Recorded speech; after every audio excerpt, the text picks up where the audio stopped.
Bonjour ma petite nouille au beurre, c'est El Padre Tonton. Il y a longtemps que tu m'as pas vu, c'est normal. Ça va ma petite feignasse? Il y a un petit bout de temps qu'on s'est pas vu. Je suis persuadé que tu t'étais dit que tonton il était soit décédé, soit il a fait une connerie. Eh ben figure-toi que c'est ni l'un ni l'autre. Bon ok, comme tu peux le voir derrière, il fait beau, ok, je suis dans un endroit paradisiaque, donc j'ai envie de te dire que les vidéos en ce moment... C'est au ralenti, il n'y a pas photo. Et comme ça fait à peu près 6 mois que j'ai tourné les séquences du napolitain, il était peut-être temps que je me bouge un peu le rectum, je me tape la nouille au sol et que je commence à te faire le tuto quoi, la recette. Et là, je te vois venir. Tu te dis mais pourquoi ce chapeau et pourquoi ces vieilles lunettes de pervers? Bah pourquoi ouais. Non mais je vais te répondre. Écoute bien.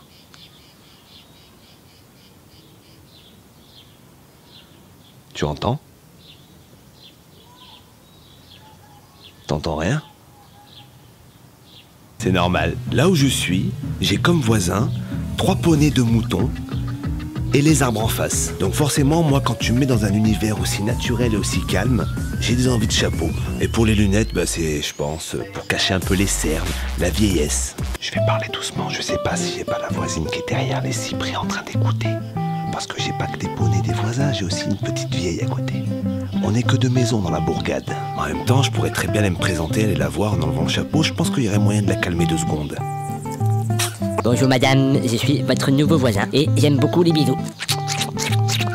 Je sais pas ce que t'en penses, mais je pense que je la calme direct la vieille. Mais revenons-en à notre popote. Non, parce que personnellement, revenons-en à nos moutons. Moi ça me suffit là. Non mais depuis tout à l'heure, je suis en train de regarder dans le retour d'écran, c'est magnifique derrière quand même. Tu dis, y a pas de vis-à-vis ici, c'est unique. Tellement unique que ici ça m'inspire la nature et la beauté de l'être. La complaisance de son prochain, l'abjection humaine dans tout son état. Les frites avec un peu de mayonnaise mélangée au ketchup, ou le sandwich jambon beurre avec du pain de la veille. Bon ok, cette séquence elle a servi à rien, mais je te l'offre, ça me fait plaisir. Mais dans un premier temps, je vais t'énumérer quelque chose. Bouge pas, reste bien assis sur ton siège. Si je te dis farine de blé, sucre, huile de palme, sirop de glucose fructose, œuf, chocolat en poudre, stabilisant glycérol, lactosérium en poudre, margarine, huile de palme, eau, huile de colza, émulsifiant E471, Celui-là, il pique sa mère. correcteur d'acidité, citrate de sodium, acidifiant acide citrique, colorant bêta-carotène, lactose, sirop de glucose, arôme cacao, graisse végétale, noyau de mangue, sal, beurre de karité, encore cacao en poudre, poudre à lever, carbonate acide d'ammonium, Celui-là, il te pique à la bitouine. sel, émulsifiant E472B, Bonjour, docteur Wishmook. Nous allons parler aujourd'hui de l'émulsifiant E472B, un issu du propane butane de butagaz. E472A, lécithine de soja, fécule de pommes de terre, lait écrémé en poudre, beurre pâtissier, conservateur, sorbate de potassium, colorant E160A, colorant E160A. Et comme tout ça n'est pas assez gras, on va finir avec un peu d'huile de tournesol. Alors t'as deviné de quoi il s'agit? Non, c'est pas un nouveau carburant pour les fusées de la NASA, ce n'est pas non plus un médicament contre le cancer. Allez, réfléchis un peu. Je vais t'aider, il y a un peu de beurre et de cacao dedans. Eh ben ma choupinette, figure-toi que c'est simplement, tout simplement, les ingrédients de ton napolitain que tu achètes à Intermarché ou à Leader Price. Alors je t'explique même pas si tu achètes le napolitain premier prix. À mon avis, tu rajoutes une vingtaine d'ingrédients. Non mais sérieusement, on va se détendre 2 secondes et vous savez ce qu'on va faire? On va le faire maison, on va le faire nous-mêmes et on va prendre soin de nous-mêmes. Il y a un moment, faut arrêter les conneries. Parce que c'est bien beau de bouffer toutes ces merdes pendant toute sa jeunesse. Mais après des années de conneries, arrive un moment, t'apprends souvent une saloperie. Oui docteur, j'ai une triste nouvelle. Ouais, je suis désolé, chez moi les docteurs ils ont un chapeau rose. Puis ici c'est budget limité, hein. Je fais avec les moyens du bord, il y a 2 chapeaux qui se courent après une paire de lunettes. Qu'est-ce que tu veux que je te fasse? Je suis pas chez moi. Hein. Moi docteur, qu'est-ce qui se passe? Vous savez les remontées gastriques qui vous prend souvent? Ces sensations d'aigreur qui remontent avec un petit jus un peu acide. Ah ouais, je vois, non mais ça c'est parce que je mange un peu trop. Vous mangez un peu trop, certes, mais vous mangez surtout de la merde. Ah, ça c'est pas sympa. Et c'est la vérité. Donc au final, qu'est-ce qui m'arrive? Vous avez ce qu'on appelle, dans notre jargon...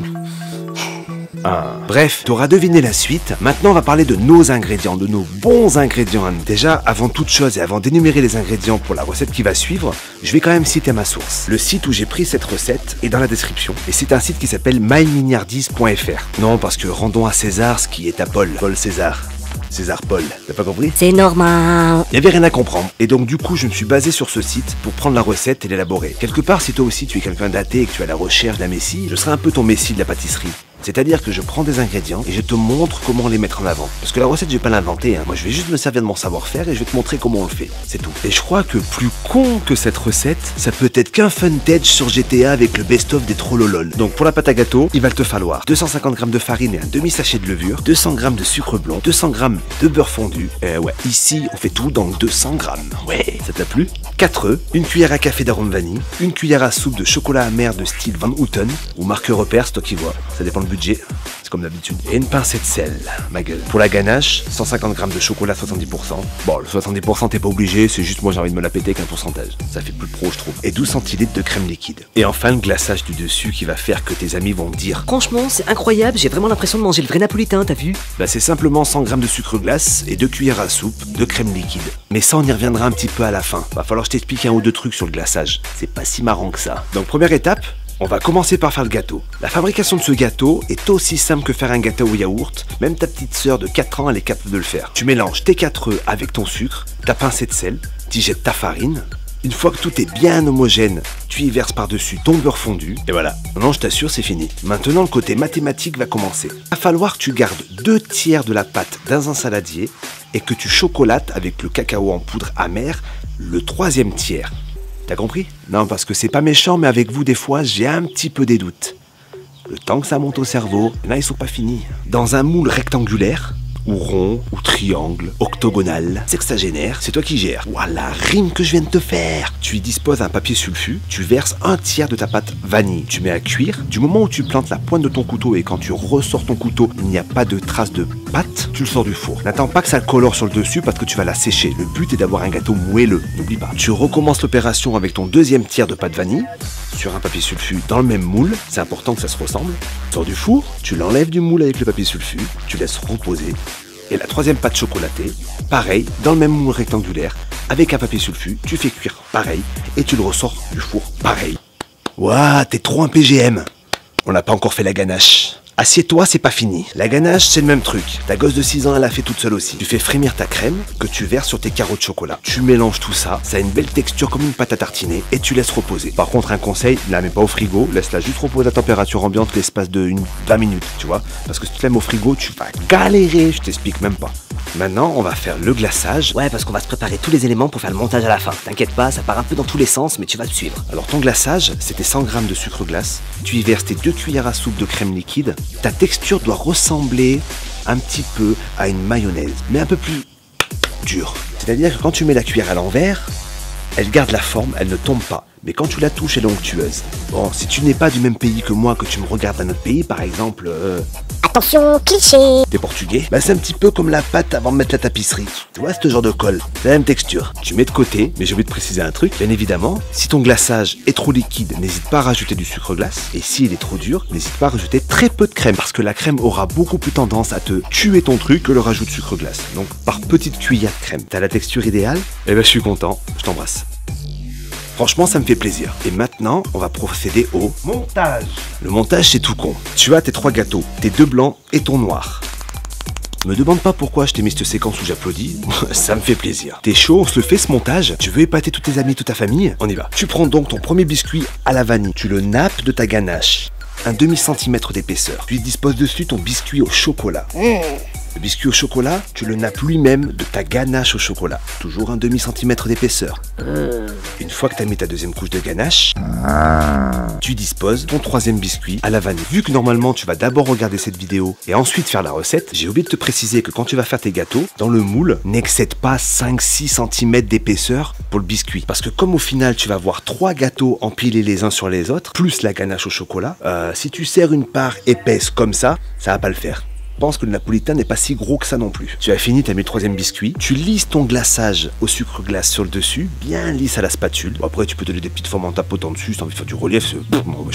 Et avec une râpe à citron, tu râpes du chocolat sur le dessus pour la décoration. Maintenant, 2 solutions s'offrent à toi. La première, tu le sers tel quel, il ressemble à rien, il est horrible, mais il est bon, parce que toi, t'es comme ça, t'en as rien à foutre. 2e solution, ouais, mon 2, je le fais comme j'ai envie. Tu prends un couteau à dents, qu'on appelle un couteau à génoise, un long couteau, ou un couteau à pain, et tu coupes, tu scies délicatement tous les bords de ton gâteau pour le faire bien carré et bien joli, histoire qu'on puisse voir bien les différentes couches, la vanille, la ganache, le chocolat, la ganache, la vanille, le glaçage. Et là, tes amis, ils vont sûrement dire: ah non, mais sérieusement, je suis épatée. testé. Un truc de dingue, c'est comme le vrai napolitain. T'auras remarqué que je suis assez limité en accessoires sur cet épisode, mais on va faire avec les moyens du bord. Bon, sur ce, je pense que t'as tout compris.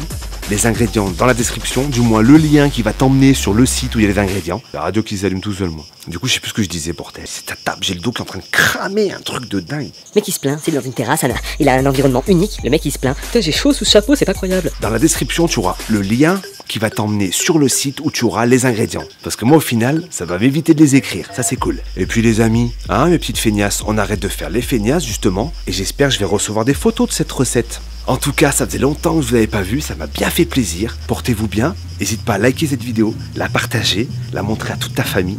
Même à ta grand-mère, je suis sûr que ça va lui faire plaisir. Elle demande que ça à ta grand-mère. Un peu d'ouverture sur le monde. Je vous embrasse.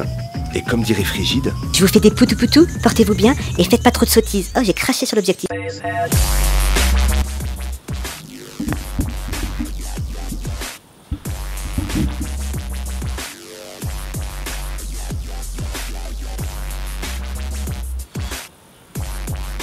Attends, tu vas me dire, j'enregistrerai pas depuis tout à l'heure.